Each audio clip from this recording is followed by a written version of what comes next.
His crimes against children shocked the world. He's someone who likes to hurt mentally, to hurt physically. His arrest sparked protests that brought his home country, Belgium, to the brink of revolution. We were just informed that as from today you stop your investigation. And that was it.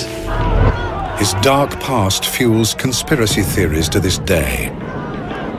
There was a sense of total disbelief, a sense of revolt. This is the shocking story of the Monster of Belgium. Who was he? How was he able to kidnap, rape and murder young children right under the noses of the police in this modern European country? Was he protected? Or did he benefit from a catalogue of police mistakes? I don't believe that there is one person in this country who knows the full story.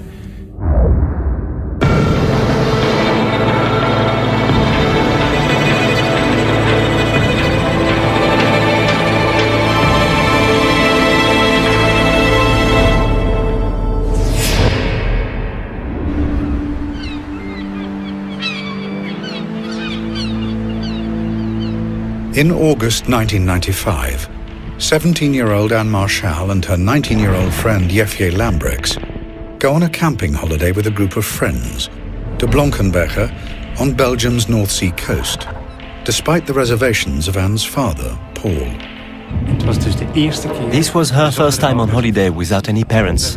We talked about this with her and she said, "Dad, I'm turning 18. And then my wife too said, "Well, we'll have to let her go sometime." During their holiday, Anne and Jefje attend a hypnotist show. Whilst on stage, they're filmed by a member of the audience. Later that night, Anne's father receives a disturbing call. We received a phone call from one of the friends who told us that Anne and Jefje had not returned from a show they had attended in Blankenberge the previous evening. I was really panicky. Like, something's wrong here. This doesn't add up. When Paul Marchal meets the police himself the following day, he's worried by their apparent lack of concern. So I asked, "So what are you going to do?" "Just don't worry, the girls will be back. They probably just went looking for adventure. They will most definitely show up." I was shocked. I had always thought that the police are there to make sure everything works out fine, everything works out safely.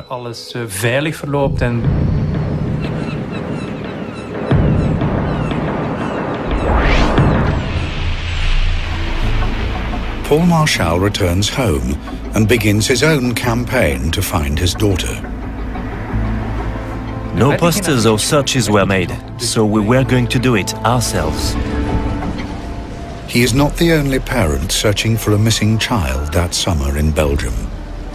Only 8 weeks before Anne and Jefje disappeared, 8-year-olds Melissa Rousseau and Julie Lejeune had vanished from a park near their home in Grasse-Ologne, over 100 miles to the south of Blankenberge. The police have made little progress in finding them. Journalist Douglas de Koning has written about the impact of Belgium's missing children throughout the 90s. It happened so often that kids disappeared. It seemed like some kind of phenomenon we started to live with. Yeah, that happens every summer. Some kids disappear. Children that disappeared from one day to another and that left no trace at all. Some politicians like Vincent de Crowley are also becoming concerned. A child disappearance was considered a relatively ordinary problem, treated like an ordinary theft. The dominant view within the Belgian police was to simply wait for 48 hours, giving priority to the theory that they had simply run away. But these first hours are critical.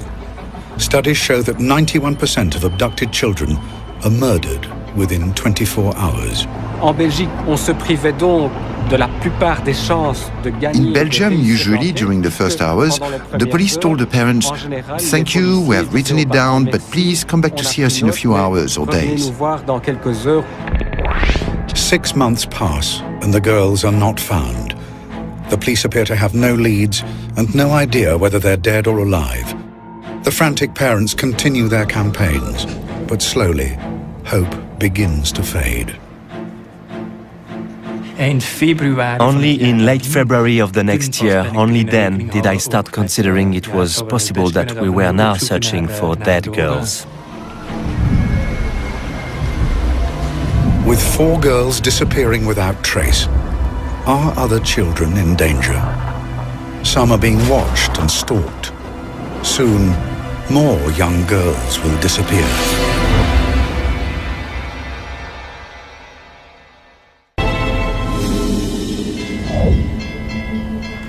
On a summer's day in 1996, 12-year-old Sabine Dardenne begins her ride to school as usual.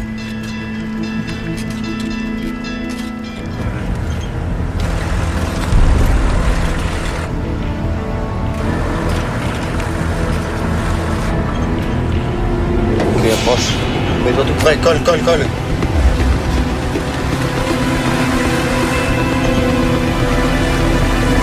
Ok, j'y vais.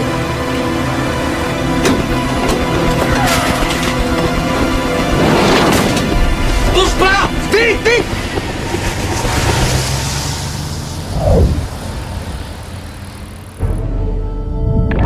When Sabine goes missing, it becomes Belgium's latest high-profile case that year of a young girl disappearing.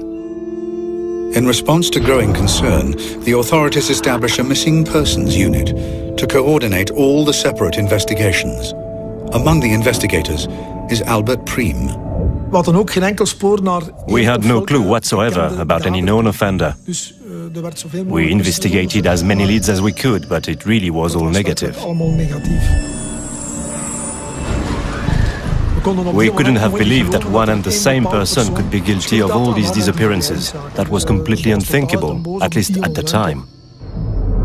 10 weeks pass, and Sabine's disappearance fades out of the headlines. Then, with investigators still struggling to establish any firm leads, another young girl is targeted. 14-year-old Laetitia Delay is walking home from her local swimming pool in Bertry, southern Belgium. She is snatched off the street in broad daylight.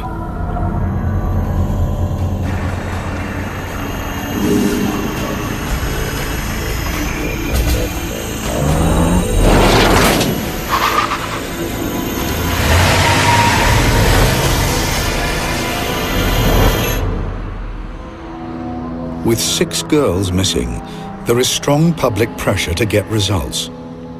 Michel Demoulin, an investigator in the small town of Dinan, is one of the extra police officers drafted in to search for Laetitia.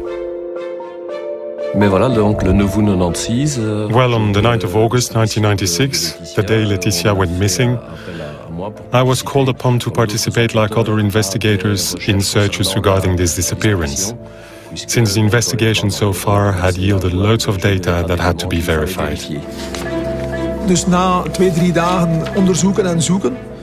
After 2 or 3 days of searching, we still hadn't found Laetitia, but we did have a few statements that seemed interesting to us. One statement came from a local resident who has noticed a suspicious vehicle in the village.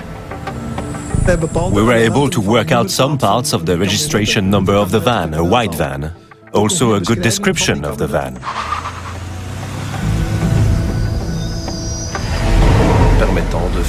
Which allowed us to make a connection with someone who had a potential profile on this kind of thing. The van is registered to a 39-year-old father of 3, an unemployed electrician called Marc Dutroux. Demoulin brings Dutroux in for questioning, along with his wife, Michel Martin, and known associate, Michel Lelièvre. I started leading the interrogation of the suspect. I always approach a suspect in the same way, which is to try and make sense of the personality I'm facing. Avez-vous suivi l'actualité de ces derniers jours? Je sais pas ce qui se passe en Belgique. J'ai pas la télé. Connaissez-vous des personnes répondant au prénom de Laetitia? Non. Vous êtes-vous déjà rendu à Bertry? Je sais pas. By now, Laetitia has been missing for 6 days. Statistically, her chances of survival are slim. With Dutroux not talking, Dumoulin and his team turned to the other two in custody. Michel Lelièvre, a drifter and heroin addict who has been assisting Marc Dutroux, caves in under questioning. Il m'a dit, je l'ai vu. Il a remonté la rue en direction du véhicule. Lorsqu'ils sont arrivés à hauteur de la voiture, la portière était déjà ouverte. Il l'a poussé violemment à l'intérieur. Il a crié une fois. Dutroux's wife, Michelle Martin, also confesses and attempts to distance herself from her husband. Je suis honteuse pour mon mari. Je suis sidérée par les faits commis par mon mari. J'ai conduit le véhicule jusqu'à Marcinelle. Marc est toujours resté à l'arrière, près de la fille. Michel Lelièvre's confession means Inspector Dumoulin now knows that Dutroux has taken Laetitia, but he doesn't know if she's still alive. When you are looking for a victim, you're hoping to find them alive, so you do have to be firm. Nous savons tout, Monsieur Dutroux. Je veux que vous nous portiez à Marcinelle et nous montriez ce que vous avez fait avec Laetitia Delay.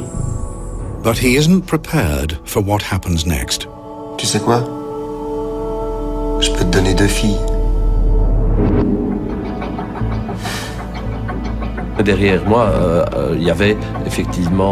Behind me, there was a poster about Sabine's disappearance. So when he told me the other one's with her, I just cast a brief glance behind me and I said, "Who, Sabine?" And he said yes. I'm telling you, when I hear this, it still gives me the shudders again. Armed with sensational information of the whereabouts of the 2 missing girls, investigators rush Dutroux to a house in Charleroi, in which he claims they're imprisoned. Dumoulin's only hope is that the girls are still alive. I was quite sure he had told me the truth, but at the same time I thought it was almost impossible they could be there.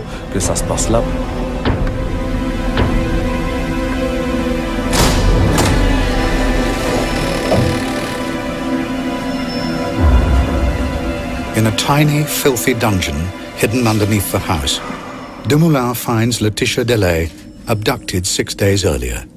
And incredibly, Sabine Dardenne, still alive 80 days after disappearing.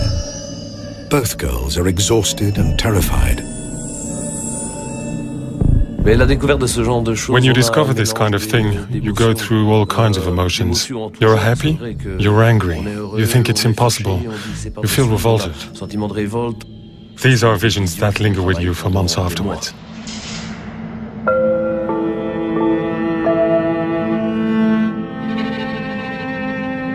Under the full glare of the world's media, the 2 girls see daylight for the first time since their abduction. I recognized Laetitia at once, but Sabine, at first I couldn't really believe it, and I wasn't the only one.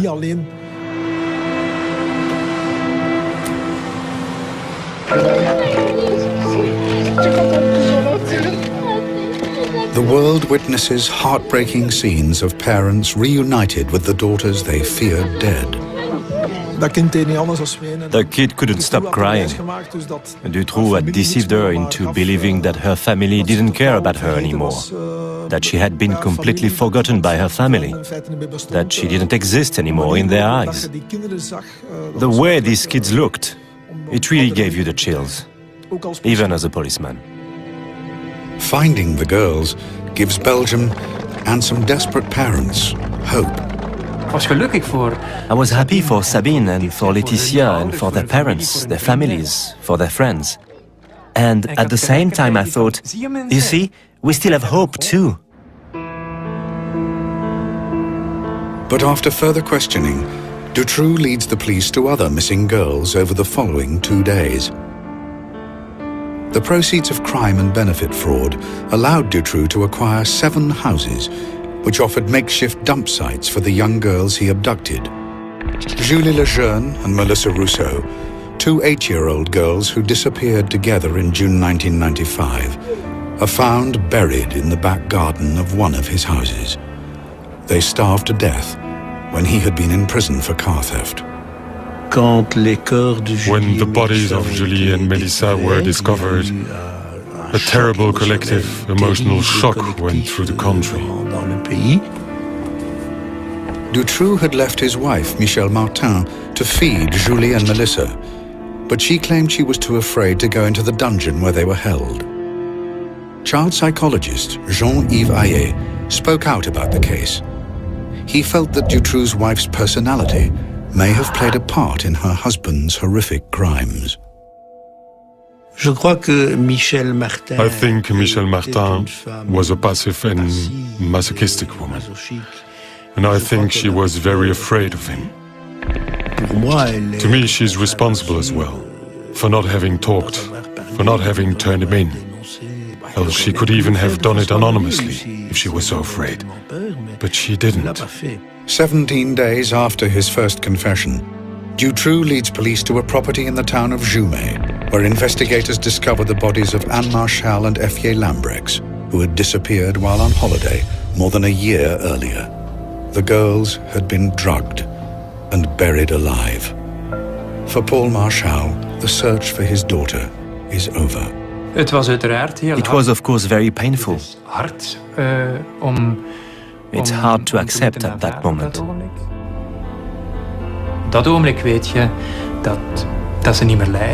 You know they're not suffering anymore. They're not there anymore. And you have to learn to live with it.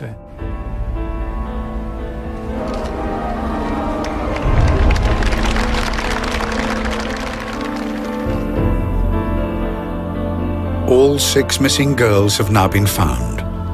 Belgium struggles to come to terms with the tragedy. Throughout the country, there was a lot of distress, a lot of anger, a lot of sadness and incomprehension. The country was facing evil and the slaughter of innocents. Parents wouldn't let their children go out in the streets anymore. Now in custody, it falls to psychologists to assess the character of a man who has readily confessed to committing horrific and callous crimes. My colleagues who carried out the assessment labeled him a perverted psychopath, and not fundamentally a pedophile, in the sense that to him, children weren't an exclusive object of lust. They were an object among others. It is soon established that Dutroux's psychopathic nature could have its roots in a turbulent and loveless childhood that saw him turn to petty crime and sell himself to older men for sex in his teens. He's grown up in a bit traditional family nest for psychopaths. A very dominant mother, very aggressive father, a very egoistic couple, and as a result, a very egoistic young Marc Dutroux. But to fully understand who they're dealing with, investigators speak to Sabine Dardenne, who has survived 11 weeks in Dutroux's clutches. With her testimony, they start to build a profile of a man whose crimes have shocked the world.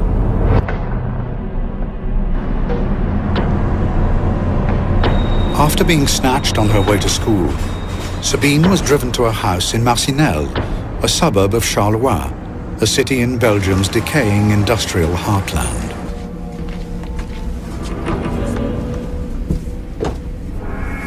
Sabine was drugged by her captor, led upstairs to the first floor, and chained to a bed. She was given an elaborate story by Dutroux, explaining why she had been kidnapped. He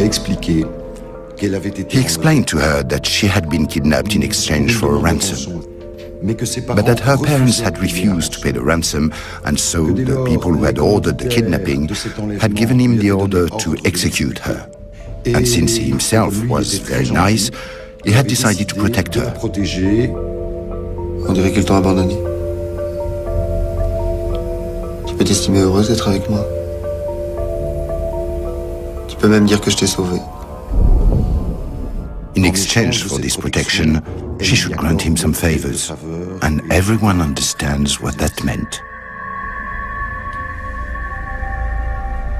Trapped and alone, Sabine Dardenne was repeatedly raped by her captor, or in his words, her savior. He's someone who likes to hurt. He's someone who likes to practice mental manipulation in all regards. To hurt mentally, to hurt physically.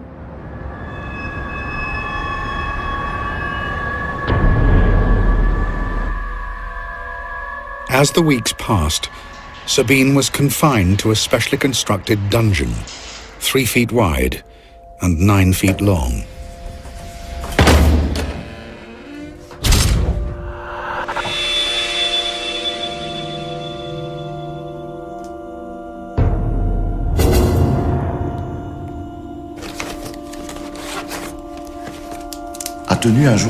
She kept a diary day by day, in which she drew a cross when Dutroux had come and abused her.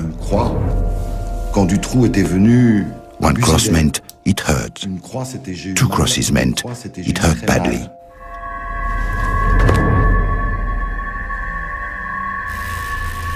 Sabine's captor allowed her to write letters, which he promised to send to her parents. I promise to be less selfish and also lend my things, be more helpful, be better-tempered. I'm sure you'll find that I've changed.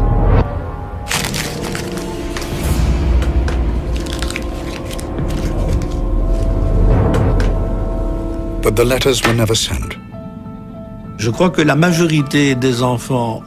think the majority of children would have interpreted the lack of rescue as a sign their parents no longer cared about them, because there is a naivety about children. Please think long and hard about what I've said. I can't carry on like this for much longer. But Sabine's testimony also raises big questions. How has Marc Dutroux been able to operate so freely and for so long? Could the police have stopped him sooner? Could lives have been saved? As more chilling details emerge, the world looks on in horror as Belgian society approaches meltdown.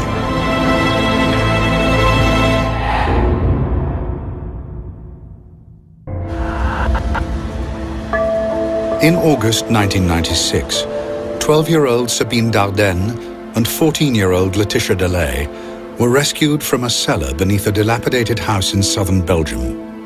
Laetitia had been imprisoned for 6 days, Sabine for 79. But while they have survived, 4 other girls have perished at the hands of their captor, Marc Dutroux.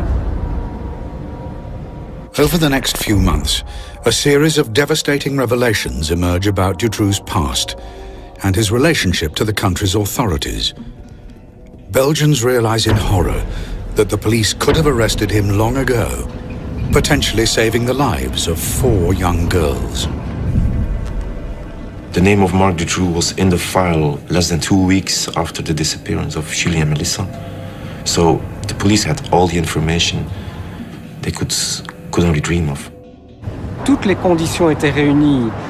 All the conditions to arrest Marc Dutroux were met many months before his actual arrest. The abductions that followed Julie and Melissa's kidnapping could have been avoided.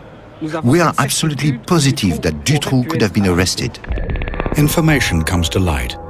In 1989, 6 years before the disappearance of Julie Lejeune and Melissa Rousseau, Dutroux and his wife had been convicted of the abduction and rape of 5 girls. Dutroux was released just 3 years into a 13-year sentence. It was completely predictable that this guy would relapse. A time bomb, a powerful time bomb was ticking. From his release in 1992, warning signs were flashing. A police informant claimed he was asked by Dutroux to help him kidnap a girl. Dutroux's own mother even tipped off police that her son may be hiding girls in his home.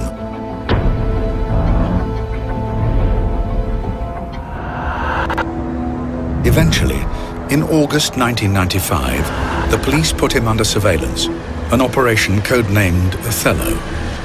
A camera was hidden in a railway wagon in front of his house in Marcinelle. This camera was in front of the house the night that Anne and Efje were kidnapped. The problem was that Dutroux chose to do this kidnapping at night, and the police turned off the camera at 6 o'clock in the evening. Afterwards, they tell us that for operational reasons, this camera has only been turning from 8 o'clock in the morning till 6 o'clock in the evening or something. This is very intelligent if you want to catch someone, a pedophile, kidnapping girls.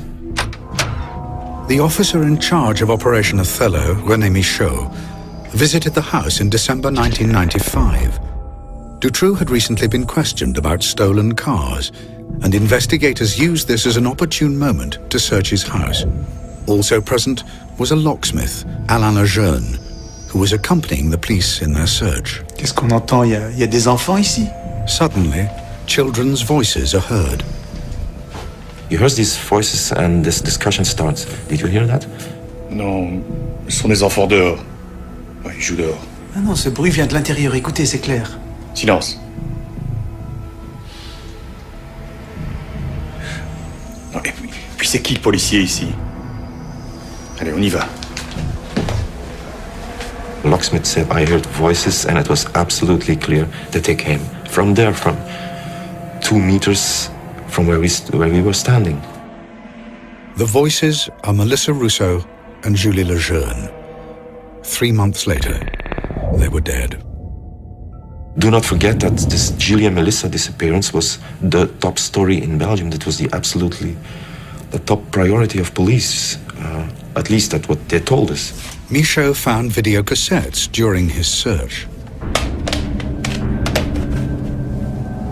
They didn't watch the tapes. The explanation afterwards that they didn't have a video player. On one of these tapes, we can see Marc Dutroux constructing his cage. The explanation of where it was and how it was constructed was on tape. They just had to watch it, but they had no video player. There again, that's official version. Sorry, I don't buy it. René Michaud always claimed that the door to the dungeon was so well hidden, it was impossible for him to realize its true significance. A claim backed by other investigators who have been in the house. The space in which the children were confined, it was hard to see, because shelves had been placed in front of the door. There were plenty of boxes, rubbish, everything was stacked. So no one could ever suspect that behind that wall, a cell had been built to hide children in.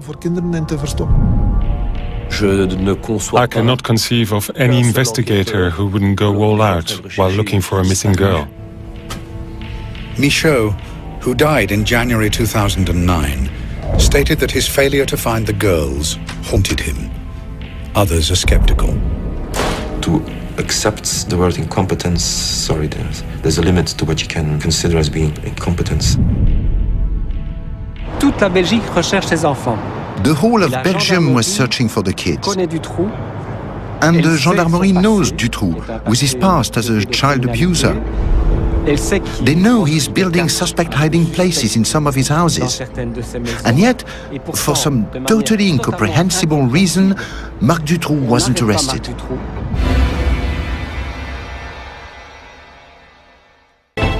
Belgians begin to ask whether Marc Dutroux is being protected by powerful people within the state. While in custody, Dutroux himself fans the flames of conspiracy with a controversial claim which will forever change the global perception of this case. He states he is part of a national paedophile network whose tentacles stretch right to the top of Belgian society. Investigating judge Jean-Marc Connerot is put in charge of preparing the case against Dutroux. He is determined to get the truth. Connerot arrests known associates of Dutroux. One of these is Michel Nihoul, a well-connected Brussels businessman and pub owner. He's a part of this scene of sex parties in Brussels in the early 80s. He's the kind of guy telling stories about tapes that allow him to blackmail a minister being involved in some kind of crime. After a public appeal, 11 previous victims of Dutroux come forward. They are known as X-witnesses, and each is given a code name. X1 is Regina Louf.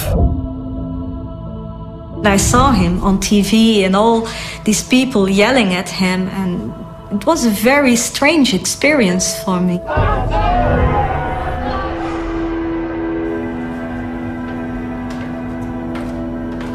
Regina Louf, now a mother of 4, recognizes Marc Dutroux and Michel Nihoul from her childhood. My mother had a boyfriend, and he hired me again to other men to sort of a prostitution network, and there I met Nihoul. So these parties were organized for other pedophiles, and there they took 1 to several children, and they had sex with them, of course, or they took photographs or films or making movies, everything. The people who were going to these parties were big businessmen. There were also politicians. Accompanying Nihoul at these parties, according to Regina, was Marc Dutroux. If this story is true, Connerot appears to have stumbled upon evidence that a paedophile network involving Dutroux, Nihoul, and powerful people in Belgian society does indeed exist. It falls to Rudy Hoskins to investigate the claims of Regina Louf. She talked about lots of people, a lot of notorious people in Belgium, could be politicians or people from corporates, stuff like that. Also people from the police. It's difficult to say what her first impression was. It was a young woman with quite some problems, I think, in her head, honestly. Yeah. That they are skeptical, I think it's logical. But the only thing I asked from them was to do their job and to look for clues. Then Regina Louf provides extensive details of the unsolved murder of 15-year-old Christina van Hees, whose body was discovered in a disused farm on the outskirts of Brussels in 1984. We found evidence in the old murder file about the autopsy of the corpse that corroborated her story. The way the victim was bound with the hands on the back and all kind of stuff they did to the victim. And there were really things she gave in her interview that were not publicly made available at that time of the murders that she told us. Regina Louf's information on the Van Hees murder persuades Hoskins that maybe there is some truth in the rest of her testimony. If there's only 10% or 20%, that's worthwhile investigating further. I think that's, for me, it's very clear. But the implications of this testimony are also clear. A paedophile network of rich clients and criminals, protected by the authorities. There's a big danger if she's right about the crime, the motives of the crime and the way it has been committed. She might be right about the suspects as well. I think people in some level were afraid of that.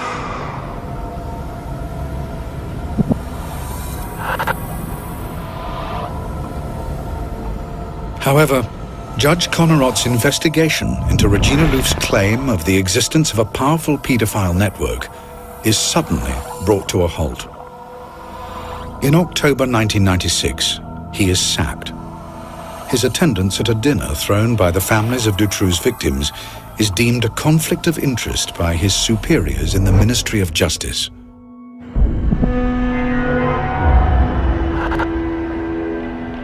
Rudy Hoskins and the team working with the ex-witnesses are summoned to the Justice Department. We were just informed during that meeting that already, as from today, you stop your investigation. And that was it. We were going too far for some people. Don't ask me who, I have no idea, and why, no idea. I still ask myself the same question, but we touched upon something that was not supposed to get out in the open. Connerot's dismissal has a devastating effect on public confidence in the Dutroux investigation. I am covering criminal investigations in this country for 15 years. I can't give you hundreds of names of judges having dinner with victims, with lawyers, with suspects.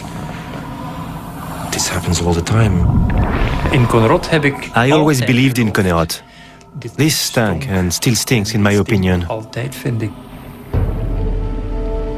Hundreds of thousands of Belgians agree. On the 20th of October 1996, national outrage boils over at a huge march organized by the families of Dutroux's victims.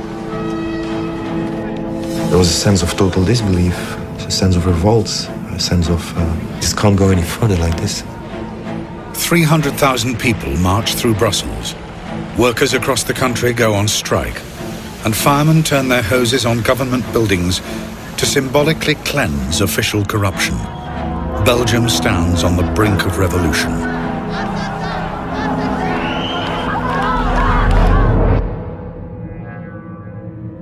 Meanwhile, the man at the center of the storm maintains he is simply a small player in a much bigger criminal conspiracy. And his surviving victims prepare for their day in court. I didn't crack up when I was freed from the monster's grip at the age of 12. But when I turned 20, another severe test of nerve awaited me, face to face with Marc Dutroux.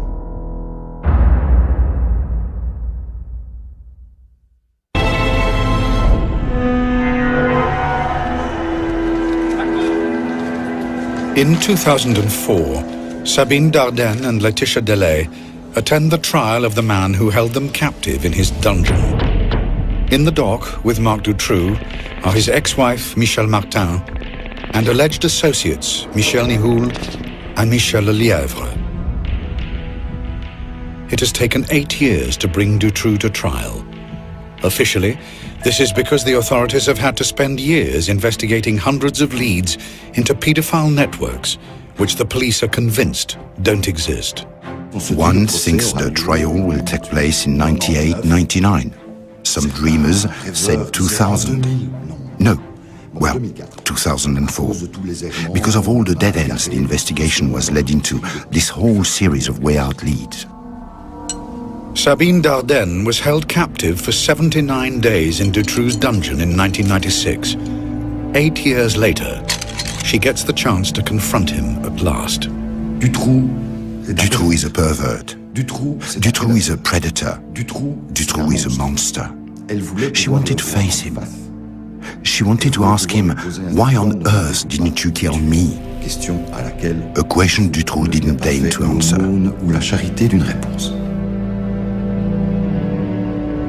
But that isn't the only unanswered question to emerge from the trial. Belgians are split over whether Dutroux is a lone predator or part of a paedophile ring run by his co-defendant, Michel Nihoul. I do think it wasn't just Dutroux who killed my child. I think that the police and the judiciary share in the guilt. But many voices who could potentially shed light on this story are not in court, fueling suspicions of a cover-up.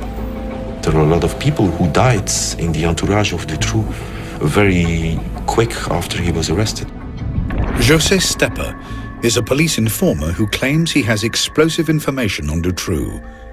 He dies 2 days before he is to meet his contact. His family believe he was poisoned. Jean-Paul Tamino is a figure in the Charleroi underground who disappears just as he is supposed to talk to the police. Parts of his body are fished out of the canal on the day of Dutroux's arrest. Francois Rayskins told a friend he'd seen Melissa Rousseau alive in Holland. Before he could tell the police, he was killed on a railway line. In all, 20 people connected with the case had died in suspicious circumstances. Also not appearing is Regina Louf, whose police interviews in 1996 appear to support the existence of a paedophile ring involving rich clients and run by Michel Nihoul. But the police investigation into Regina's claims was halted in 1997. We still ask ourselves the same question, why? We were just doing our work, we were objective. Why the hell did they stop us? She was interviewed by a second team of investigators, and her testimony dismissed. They said it right in my face that they didn't believe it anymore and that I was sick in the head and that I just only wanted attention. By 2004, Regina Louf's character and testimony are bitterly disputed. Her motives and her state of mind are questioned, and she is dismissed in the press as a pathological liar. Fantasies sell better than reality. In the Dutroux case, as far as I can tell, the ex-witnesses don't add anything whatsoever, really nothing whatsoever. It's not that difficult to turn a victim in someone who is crazy. You just point your finger at the victim or the witness and say, she's false, she's just a maniac or something like that. In contrast, Laetitia Delay and Sabine Dardenne maintain Marc Dutroux was their only abuser. La seule personne vivante. The only living person who has been in Dutroux's claws for 80 days is Sabine Dardenne. And Sabine Dardenne says, the only one I've seen is Marc Dutroux. So where is the ring? Someone who is acting on behalf of a large and very wealthy ring to sell little girls would not carry out a kidnapping in a ramshackle van registered to himself. And then he would keep this product in his cellar but wouldn't throw it on the market for some 80 days. It makes no sense. Dutroux has never offered any details of the network he claimed to serve. It might be helpful if he says I'm working for an organization that he would at least give a phone number about the guy, his contact person at his organization. He didn't do that. On the 17th of June 2004, Marc Dutroux is found guilty of the abduction and rape of 6 girls and killing 4 of them. He is sentenced to life behind bars. His associate and driver, Michel Lelièvre, is found guilty of kidnapping and sentenced to 25 years in jail. Dutroux's ex-wife, Michel Martin, is found guilty of conspiracy to kidnap and sentenced to 30 years in jail. Businessman Michel Nihoul is convicted of drugs offences, but he is acquitted of being an accomplice of Dutroux. Officially, therefore, there is no paedophile network, no powerful clients, and no cover-up by the authorities.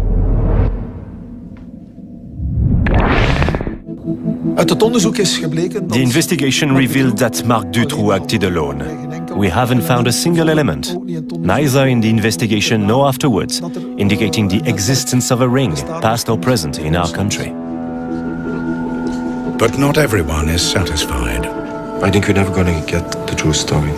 And I don't believe that there is one person in this country who knows the full story. The questions of whether Marc Dutroux acted alone or if he was part of a larger criminal network have never been resolved. It's obvious he could have been arrested much early on. It's definite that Julie and Melissa could have been saved and that other later victims could have been saved as well. The question will always be whether that was just bad luck or whether other parameters could have been at work. A Belgian parliamentary report accused the police of ineptitude and inefficiencies, but even such damning findings provide little clarity in a case that almost brought a country to its knees. Previously I said, I want to know the truth. Now I say, I want to get as close as possible to the truth, because we're not allowed to know the truth. Hypnotist show. Whilst on stage, they're filmed by a member of the audience. Later that night, Anne's father receives a disturbing call. We received a phone call from one of the friends who told us that Anne and Effier had not returned from a show they had attended in Blankenberge the previous evening. I was really panicky. Like, something's wrong here. This doesn't add up. When Paul Marchal meets the police himself the following day, he's worried by their apparent lack of concern. So I asked, so what are you going to do? Just don't worry, the girls will be back, they probably just went looking for adventure. They will most definitely show up. I was shocked.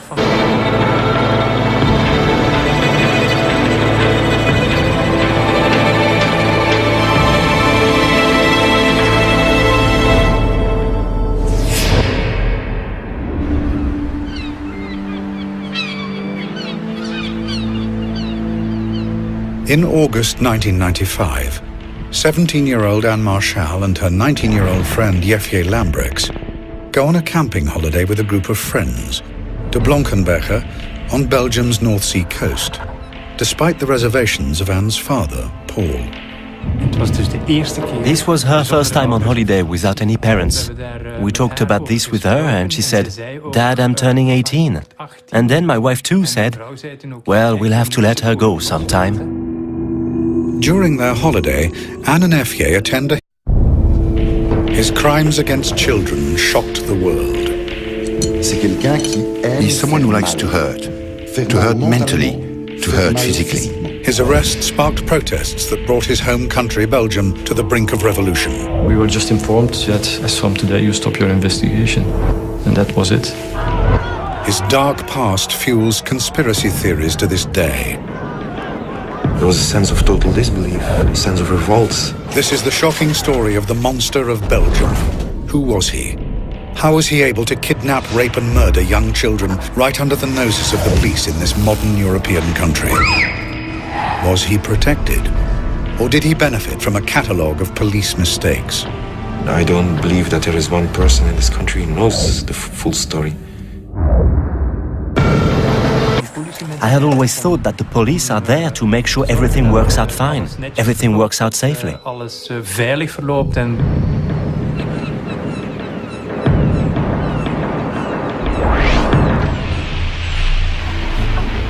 Paul Marchal returns home and begins his own campaign to find his daughter. No posters or searches were made, so we were going to do it ourselves. He is not the only parent searching for a missing child that summer in Belgium.